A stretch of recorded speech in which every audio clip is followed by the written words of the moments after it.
Hey, good morning, my friends. It's great to be with you all once again. It's the morning briefing here this lovely Sunday morning. We've got albacore rumors. We've got fish, bluefin moving into U.S. waters. We've got all kinds of stuff. And back behind me, you're going to see Victor Paniagua. He's back there trying to catch a surffish, so that'll give you some entertainment also. Hey, I'm using a new mic this morning, so if you drop a comment, that'd be great. Hey, great, it sounds much better. Hey, that's terrible, don't use it again. Just let me know, and I will adjust for all of you. And Victor, I just showed him how to dig up sandworms, and man, he went right at it. He went up there and already has a bunch of sandworms, so those work really good here in the surf. We'll see if he catches anything, and we'll be watching it for you very, very closely. All right, albacore rumor of the day. Let me tell you, this albacore rumor checks a couple of boxes, doesn't check all the boxes, so it's a rumor, or a loose rumor. However, one of the boxes it checks is it comes from a very dear friend, good source of mine who's been in this business a long time. So that makes me think, it could be real. But he wasn't the guy who was there. He got that dope from another guy who was supposedly on the 43, which is down from San Clemente Island. It's in a zone where you would expect to see albacore around this time of the year. I mean, it's plausible, let's put it this way. His friend tells him he was on the 43 yesterday, saw jumping albacore feeding on micro anchovies, boxed the area, trolled through there, and got no fish. So we don't see any fish, and I don't have an exact position on the boat. That's a check that I like to have, because when you're seeing albacore, catching albacore, you normally get the exact GPS. I didn't get that. I got the 43 area. And so we're going to put it down as a rumor. However, if some fish get caught today, we'll know that it was more than a rumor, and we'll be watching it very closely. But this is not me telling you there's albacore on the 43. This is me telling you there's a rumor, and this time of year you get all kinds of rumors. The other check that goes down is the guy that told me this. He's not the kind of guy that's going to feed me bad dope. He's believing his source, firmly believing his source. And so that's another box that I will check. However, I would like to see a fish. I'd like to get an exact position, and I'd like to get more confirmation before I were to go with this. There are bluefin tuna being taken in U.S. waters. Now, that I do have confirmed by a private boater who wants to keep his zone quiet. But that is for sure. It looks like those BFTs are following a similar path, moving up to San Clemente Island. It looks like perhaps ultimately out there to Tanner Bank once again. It kind of makes sense. I mean, they're doing exactly what they did last year. So, again, we'll keep watching that for you very, very closely. Exciting news here on the morning briefing if all this stuff pans out. No question about that. Oh, and the guy that was on the 43 wanted everybody to beware. There was a 20-foot pole out there floating around. So, definitely a mariner's hazard out there. And that was good of him to let us know about that.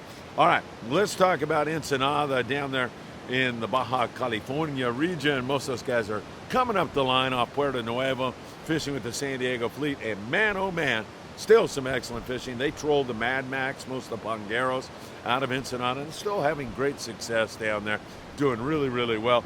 Weather's a little bit bumpy, but not bad at all. The San Diego boys down there have been, and Ensenada boys have been immune from the horrible weather that we've been dealing with in the northern areas, and we'll talk about that in a moment. All right, San Diego-based boats, some of the long-range guys just continue to hammer out limits, and it's still nice grade. You've got to have the heavy tackle. There's no doubt about that. You want to have with you 80 to 100-pound, for sure, two-speed reels.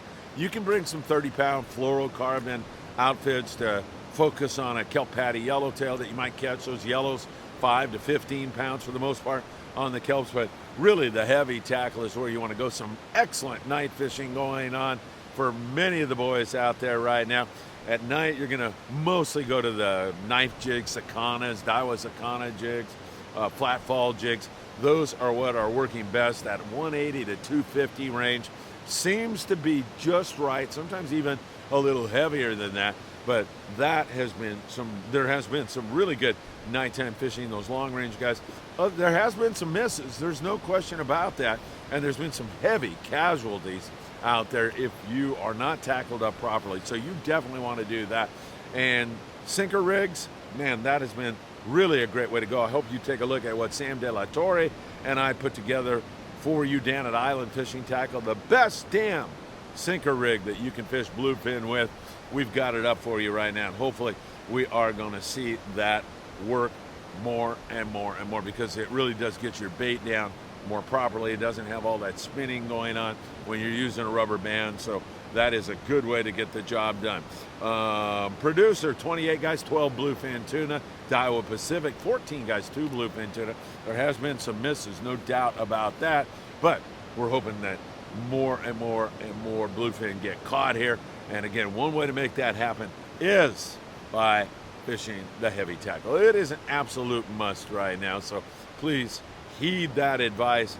It is so very important. One-day boats, and I'm talking about the boats that leave at 6 a.m. in the morning, still getting a shot on that big bluefin tuna. It's amazing. And I keep saying it over and over again, and I know some of you are getting tired of this.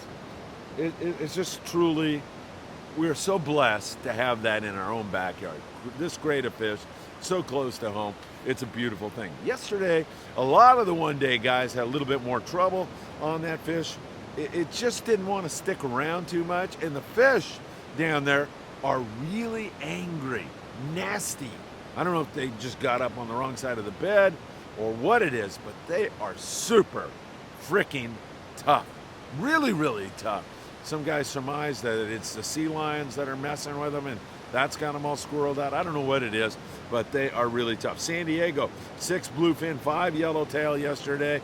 They had their chances, but they mentioned the fish didn't want to stick around all that much, so it was a different kind of day.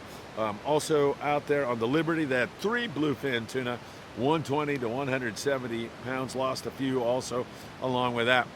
We're watching that bite very closely. That 6 a.m. bite is such an incredible opportunity, and hopefully it's going to continue to head in the right direction. But the big thing here right now has been and remains tackle. You have got to have proper tackle.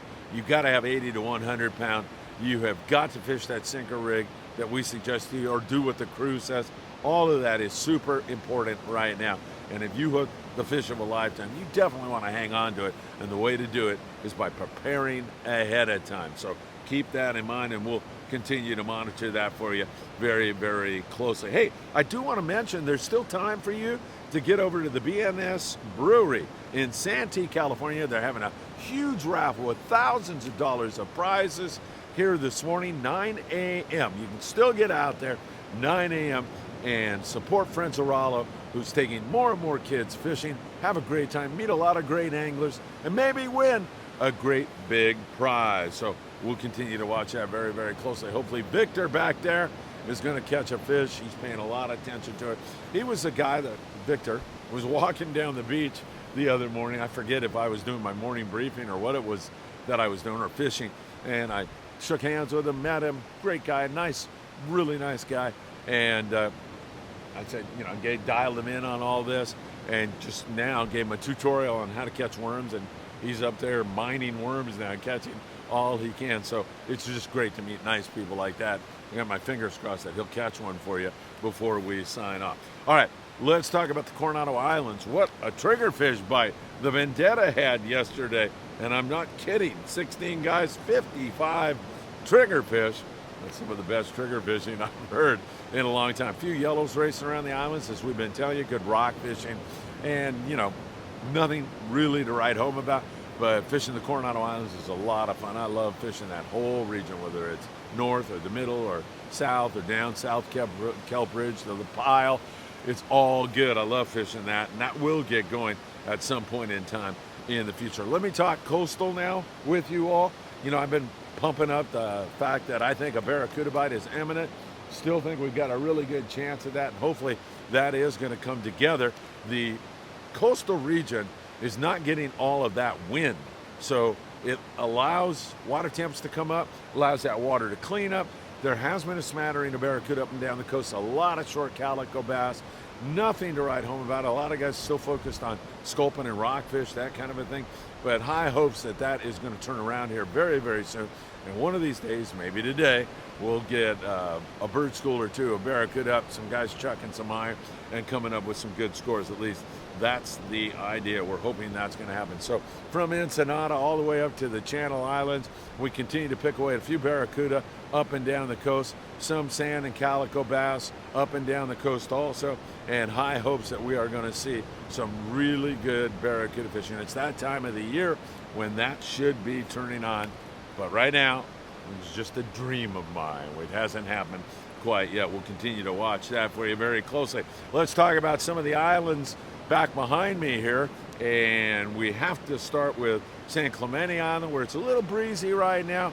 The weather out there is going to improve. In fact, Tuesday, that weather is going to come down at SCI, and then the rest of the week, it's going to be gorgeous. If you're looking ahead, these are forecasts, so they do change, but they've been pretty accurate here recently. And so Tuesday it comes down, still breezy, and then Wednesday, Thursday, Friday, looks like a gorgeous weekend if you're thinking about next weekend where you get a weather break, and that weather break could lead to some seriously good fishing.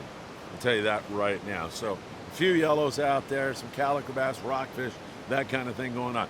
Catalina Island's a bit of an enigma right now because the conditions really are pretty good. I mean, that place is cleaned up and it looks much better right now, but the bite, it's okay. You know, there's some action going on. There's short calico bass, some legal calico bass, bonita, a few barracuda.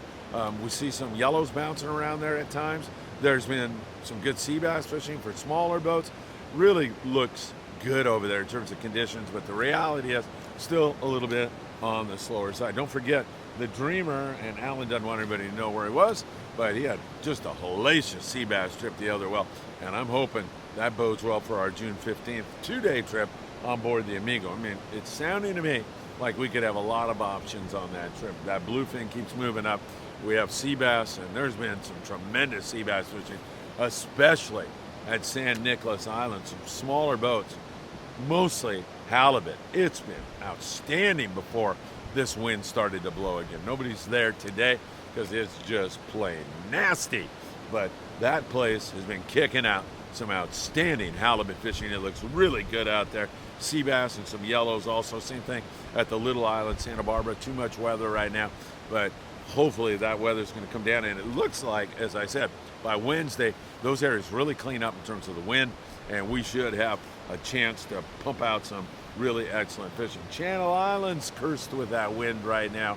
Again, the Ranger 85 did make it out, caught some whitefish and a few rockfish yesterday. Not too bad, but weather's got a lot of the guys in today. Some of the guys are going to try to give it a shot.